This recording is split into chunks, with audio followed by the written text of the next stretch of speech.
आवाज अड्डा में और आज हम चर्चा कर रहे हैं कि जो माइग्रेंट्स लेबर हैं उनके रिहैबिलिटेशन की जो पॉलिसीज अलग अलग स्टेट्स लेके आए, खासतौर पे उत्तर प्रदेश और बिहार, उसका पालन कैसे होगा और उससे कितना फायदा कितना नफा नुकसान होगा। हमने उत्तर प्रदेश से काफी चर्चा की, अब थोड़ा बिहार की तरफ बढ़ते हैं। राजीव रंजन जी, जो सवाल यूपी पे लागू होता वही आपके यहाँ भी, और आपकी स्थिति थोड़ा सा और खराब कह सकता हूँ मैं।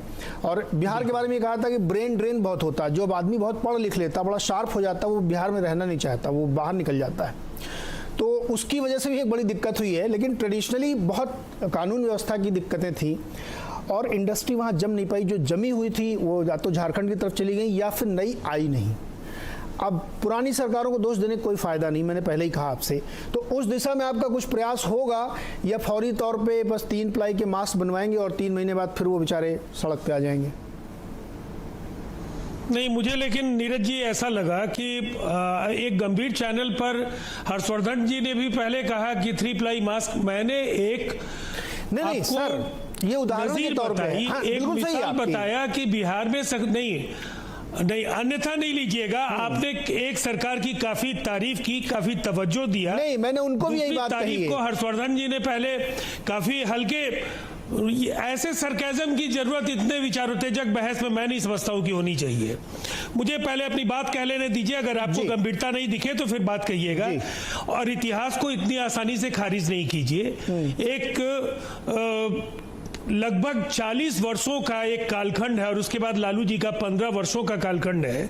अगर एक राज्य की आज़ादी के बाद के 70-72 वर्षों में 45 वर्ष अगर निकल जाते, 55 वर्ष निकल जाते हो और आप कहें कि उसे कहीं से जिम्मेवार नहीं माना जाना चाहिए, तो ये दुर्भाग्यपूर्ण है। मैंने जो कहा उस पर मैं अभी भी कायम हूं कि जिस बेस से हमको आगे बढ़ना था वहां से ये सफर बहुत आसान नहीं था।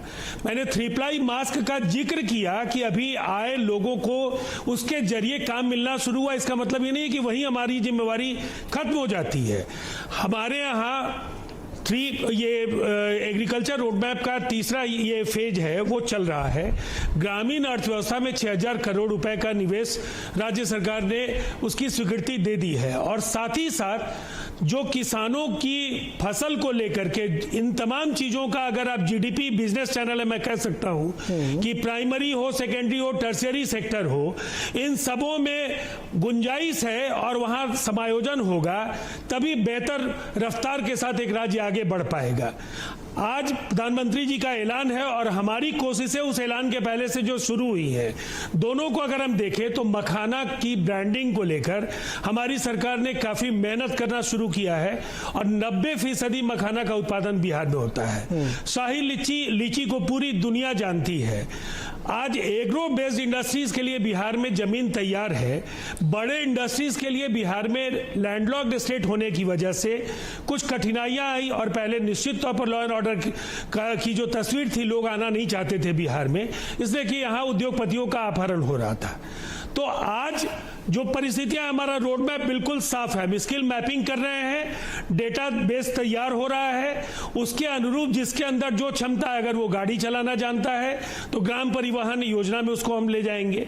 अगर वो इस तरह से जो काम इलेक्ट्रीशियन का काम करना चाहता है, जो प्लाई मास्क बनाना जानता है, जो इस तरह के पीपी किट्स बनाना चाहेगा, या जो अलग अलग उद्योगों में काम करने का जिनका भी अनुभव है, तो हमारे यहाँ कई ऐसे उद्योग हैं जो बेहतर नहीं कर रहे थे, उन सबों को नए इंडस्ट्रियल पॉलिसी में पुनर्जीवित करने का निर्णय किया गया। अन्य राज्यों के औद्योगिक घरानों और सरकारों से भी हम बात कर रहे हैं। और जहां तक मजदूरों के ये को लेकर के, हमारे यहाँ 12 घंटे का मतलब श्रम कानूनों में जो रियायतें जो दी गई हैं या जो बदलाव हुए हैं, वो मजदूरों के हित में है। इसलिए कि अगर 8 घंटे के बाद प्रति घंटा वो जो भी काम करेगा उसको दूनी तनख्वाह दी जाएगी, जो उसको आमतौर पर 8 घंटे के लिए मिलती है। तो ये दोनों के लिए विन विन सिचुएशन है।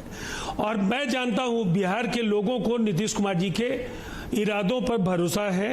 एक संकल्प है और जिस तरह से मुश्किलों के बीच हम पहले भी अवसर ढूंढते रहे हैं, इस बार भी हमारी बहुत सारी ईमानदार कोशिशों का पता आपको इंडस्ट्रियल पॉलिसी के ऐलान के साथ हो जाएगा।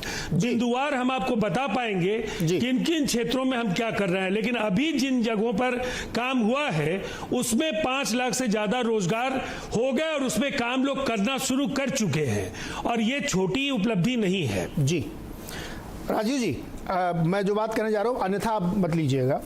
मैंने उत्तर प्रदेश में भी वही बात कही कि अगर बड़ा उद्योग